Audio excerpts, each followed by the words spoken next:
Today, we set a new course. Reversing a pattern of decline, this new policy will see annual cash funding for defense increase by more than 70% in 10 years. It will grow from $18.9 billion in 2016-17 to $32.7 billion in 2026-27. Strong, Secure, Engage will recapitalize the Royal Canadian Air Force with a full fleet of 88 advanced fighter jets to replace the aging CF-18s, and this should have been done years ago.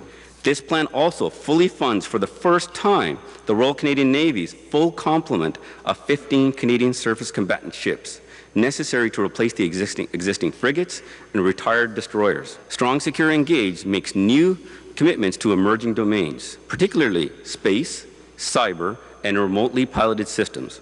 This policy direction and investment will be essential to protect Canada and Canadian interests and sovereignty, to maintain technological advantage over our potential adversaries, and interoperability with allies in the coming decades as technology continues to evolve rapidly.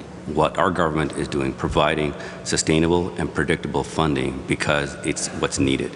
And our government has made that commitment in a rigorously costed, fully funded defense policy. So to be clear, am I to interpret from that that you haven't determined where that money will come from? Our government has fully committed to making sure that the Canadian Armed Forces are going to be on a sustainable footing for the next 20 years. This is a day where I think all members of the armed forces welcome a policy that places at the heart of it places a premium on the service that the men and women of the armed forces render to Canada, both in terms of their care, but in terms of their equipping and the clarity of purpose that military forces need to be able to get on with the job. This is a great day to be in uniform in the Canadian Forces, and I hope that it is also a signal to those who would wish to don this uniform and join us someday.